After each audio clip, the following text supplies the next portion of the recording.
오늘 우리가 이사야 119번째 시간으로 진리의 하나님이라는 제목으로 같이 말씀을 나누도록 하겠습니다. 우리가 어제 살펴봤던 구절을 보면 야곱 중에 씨를 내며 유다 중에서 내가 나의 산들의 기업을 얻을 자를 낼 것이라 하나님께서 말씀하셨습니다. 그리고 그것은 메시아이신 예수 그리스도를 예표하고 계십니다. 샤론은 양떼의 우리가 되고 아골골짜기는 소떼에 눕는 곳이 되어 나를 찾는 내 백성의 소유가 될 것이다. 하나님이 그렇게 말씀하셨는데, 샤론은 이스라엘의 해변 쪽 비옥한 평야를 샤론이라고 합니다. 그리고 그 샤론의 꽃이라는 표현도 있는 만큼 땅이 좋아서 아름다운 꽃들이 많이 나는 땅이라고 합니다. 그런 아름다운 땅이 바벨론에 의해서 침략으로 황폐하게 되었다. 그러시는 거예요. 그리고 아골골짜기는 여호수아 시대 때 여리고성을 무너뜨리고 아이성 전투를 할 때 아간이 하나님의 물건을 도둑질하였다가 그 모든 가족이 돌에 맞아 죽은 장소가 아골골짜기입니다. 그래서 괴로움의 골짜기 그렇게 부릅니다. 그곳에 소떼가 눕는 비옥한 땅이 될 것이라 하나님 그를 말씀하세요. 호세아 2장에 보면 14절과 15절에 그러므로 내가 저를 계유하여 거친 들로 데리고 가서 말로 위로하고 거기서 비로소 저의 포도원을 저에게 주고 아골골짜기로 소망의 문을 삼아주리니 저가 거기서 응대하기를 어렸을 때 애굽 땅에서 올라오던 날과 같이 하리라 하셨습니다. 하나님께서 아골골짜기를 손수 소망의 문으로 삼아주시겠다 약속하셨어요. 그것을 예수 그리스도께서 성취하여 주시는 겁니다. 그래서 사망의 문이었던 그 괴로움의 골짜기에서 우리를 위하여 대신 십자가의 죽으심으로 말미암아 우리의 모든 죄에 대하여 십자가에서 다 그 죄의 짐을 해결하여 주시고 우리에게 소망의 문을 열어주신 분이 예수님이십니다. 우리들 모두가 아간과 같이 죽어 마땅한 존재였으나 하나님께서 예수 그리스도를 통해 우리를 살리신 은혜와 복을 누린 겁니다. 그래서 마태복음 13장을 보면 천국 비유가 많이 나오는데 그 중에 어부 비유가 나오죠.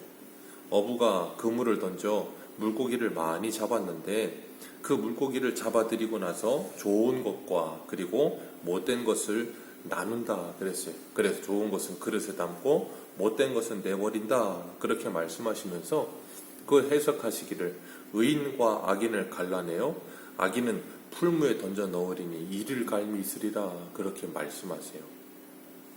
마지막 때가 되면 의인 중에서 악인을 갈라낼 때가 올 것이라 하나님께서 말씀하시는 겁니다.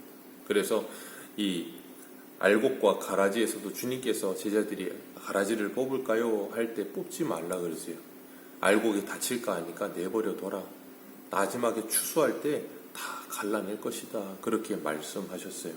알곡 안에 가라지가 있지만 마지막 때 골라낼 것을 주님 말씀하시면서 오늘 16절 말씀에 이렇게 말씀하세요. 이러므로 땅에서 자기를 위하여 복을 구하는 자 진리의 하나님을 향하여 복을 구할 것이요 땅에서 맹세하는 자 진리의 하나님으로 맹세하리니 그렇게 말씀하시면서 진리의 하나님이라는 표현을 두 번이나 반복해서 사용하세요.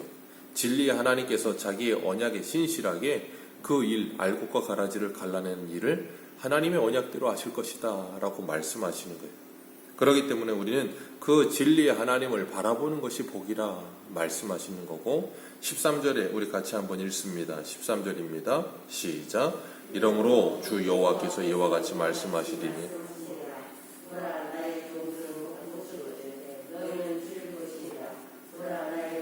마실 것이로되 너희는 갈할 것이니라. 보라 나의 종들은 기뻐할 것이로되 너희는 수치를 당할 것이니라. 13절 14절에 반복해서 14절도 그래요. 나의 종들은 마음의 즐거움으로 노래할 것이로되 너희는 마음의 슬픔으로 울며 심령이 상함으로 통곡할 것이라. 13, 14절에서 계속해서 뭘 이야기해요? 나의 종들과 너희라고 하시면서 분리를 시키시지요. 그러면서 나의 종들은 분명히 먹을 것이로되 너희는 줄일 것이고 내 종들은 마실 것이로되 너희는 갈할 것이며 내 종들은 기뻐할 것이로되 너희는 수치를 당하고 내 종들은 노래할 것이로되 너희는 통곡하리라. 이게 뭐라는 거예요? 마지막에 주님께서 갈라내실 것이다 라고 말씀하시는 거예요.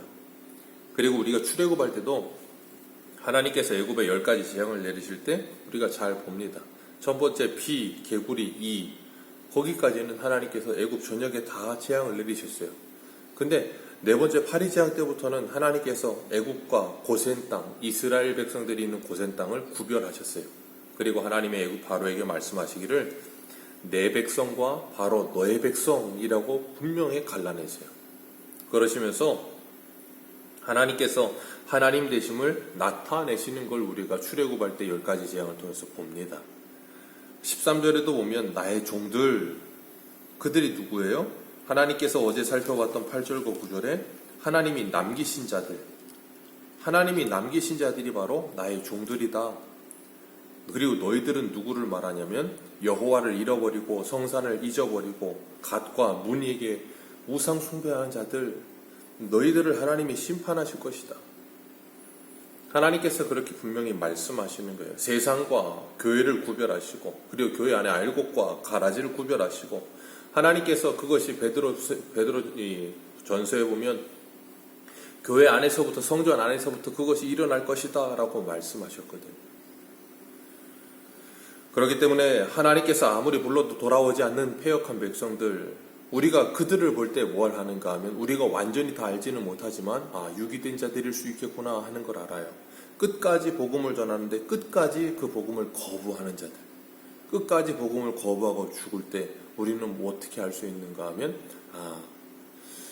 끝까지 거부하는구나 라고 생각하지만 하나님의 택함을 받지 못했구나 라고 우리는 어렴풋이 알 수가 있는 거예요. 완전히 알 수는 없지만, 그래서 하나님께서 너희를 죽일 것이며 내 종들은 다른 이름으로 부를 것이라 그러셨어요. 다른 이름이 뭐겠어요? 성도라는 이름을 주시는 거예요. 거룩한 무리가 되게 하신다는 거예요. 그래서 성경에서 하나님께서 이름을 바꾸실 때가 나온다 그랬었죠. 우리가 금요일날 말씀을 나눌 때 엘리야김을 여호야김이라고 바꿨던 바로 누구처럼 하나님이 이름을 바꾸신다 그랬어요. 그건 하나님께서 새로운 사람이 되게 하신다, 그걸 의미한다 그랬습니다. 그 인생을 바꿔주신다는 거예요. 예수 그리스도 안에서 새로운 피조물이 되게 하셔서 하나님의 자녀 되게 하신다. 그래서 하나님께서 오늘 본문에 또 보면 15절 말씀에 내 종들은 다른 이름으로 부르리라 라고 말씀하세요. 하나님의 자녀됨이라고 하는 성도라는 이름을 갖는다는 것 얼마나 영광스러운 일인지 몰라요. 하나님의 뜻이 이루어져서 순종하는 자들과 불순종하는 자들을 분리시킬 것을 말씀하시는 거예요. 그래서 하나님의 종들, 하나님의 택한 자들은 하나님이 반드시 하나님의 말씀에 순종하는 자가 되어지도록 만들어 가신다 말씀하시는 겁니다. 그래서 16절 자기 땅에서 자기를 위하여 복을 구하는 자는 진리의 하나님을 향하여 복을 구하라. 그 진리의 하나님을 향하여 복을 구하라. 이전에는 환란이 있었으나 그것은 잊혀졌고 내 눈앞에 숨겨졌느니라. 진리의 하나님께서 우리를 붙드실 것이다 라고 말씀하시는 거예요. 다른 곳에서 복을 구하지 말라는 거예요. 우리가 어제 살펴왔던 것처럼 갓과 무늬와 같은 운세나 따지고 운명이나 따지는 그런 인생이 되지 말고 이 세상의 주관자 되시는 하나님을 의지하라는 거예요. 다른 무엇을 의지하지 말고. 그런데 세상에서는 자꾸 다른 것을 의지하고 하나님 외에 다른 것에게 자신의 복을 구하고 그러면서도 그것이 옳다라고 착각하며 살아가는 사람들이 얼마나 많은지 몰라요. 그런 세상을 살아가면서 성도는 영적인 무장을 하는 거예요. 이 세상은 참으로 괴로운 세상이구나.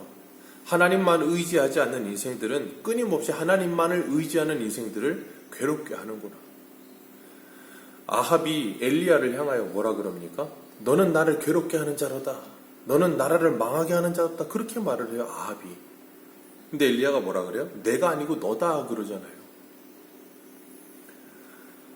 우리가 이 땅을 살아가면서 하나님만을 의지하고 하나님만을 경외하며 산다는 것, 아합과 같은 인생들에게 미움을 받을 수 있다는 거예요. 믿지 않는 아예 그냥 하나님을 모르는 세상 사람들이 아니라 한 발은 하나님께 들여놓고 한 발은 세상을 향해 있는 사람들을 향해 미움을 받아요. 그런 사람들이. 바울도 디모데후서 3장 12절에 무릇 그리스도 예수 안에서 경건하게 살고자 하는 자는 박해를 받으리라. 디모데후서 1장 8절에 하나님의 능력으로 복음과 함께 고난을 받으라. 주님께서도 마태복음 10장에 복음을 가지고 세상을 향해 나아갈 제자들에게 고난받을 것을 두려워하지 말고 준비하고 가라. 스승이 받았는데 제자가 받지 않겠느냐라고 말씀하시면서 준비시키세요. 그러면서 우리들에게 그 좁은 길로 갈 것을 말씀하세요. 그리고 그 좁은 길로 가는 우리들에게 주님께서 뭐라 그러세요? 13절에 나의 종은 먹을 것이고 나의 종은 누릴 것이고 나의 종은 기뻐할 것이고 나의 종은 노래하게 될 것이다. 언제요? 주님 다시 오시는 그때. 이 땅에서는 이렇지 않을 수도 있다는 거예요. 그러나 주님 다시 오시는 그때에는 완벽하게 갈라질 거다. 그리고 그때에는 우리가 하늘의 영광스러움을 보게 되고 그 기쁨을 누리게 될 것이다 라고 우리에게 말씀하시는 거예요. 우리에게는 그 말씀에 의한 그 소망이 분명하고 확실하기 때문에 이 땅에서의 고난을 이길 수 있는 거예요. 왜냐하면 이 땅에서의 고난이 괴로울 수 있어요. 이 땅에서의 고난이 고통스러울 수 있어요. 그런데 그걸 다 상쇄하고도 남는 소망이 우리에게 있는 거예요. 그래서 로마서 8장에서는 성도는 보이지 않는 것을 바라고 소망하며 그 소망 가운데 구원을 얻는다라고 표현하세요. 그렇기 때문에 고린도후서 1장 20절에 이렇게 말씀합니다. 하나님의 약속은 얼마든지 그리스도 안에서 예가 되니 그런즉 그로 말미암아 우리가 아멘하여 하나님께 영광을 돌리게 되느니라. 오늘 이 말씀이 저와 여러분들에게 소망의 말씀이 되기를 주님의 이름으로 축복합니다. 13절과 14절에 주님 분명히 말씀하세요. 보라, 내 백성 내가 책임지겠다. 그리고 그들의 이름을 내가 새롭게 하겠다. 그리고 그 진리의 하나님을 향해 복을 구하는, 이 땅에서 고통과 괴로움 속에 있다 할지라도 그 진리의 하나님께 복을 구하는 그 인생들은 하나님께서 반드시 그들에게 복을 주시겠다. 그 하나님의 말씀을 믿으시고 이 땅을 살아가면서 내 삶이 잠시 잠깐의 어려움이 있다 할지라도, 내 삶이 잠시 잠깐의 괴로움 속에 있다 할지라도 하나님께 복을 구하고 하나님만이 나의 복이라는 것을 인정하는 하박국과 같은 신앙으로 오늘 하루를 믿음으로 살아가시기를 주님의 이름으로 축복합니다. 기도하겠습니다.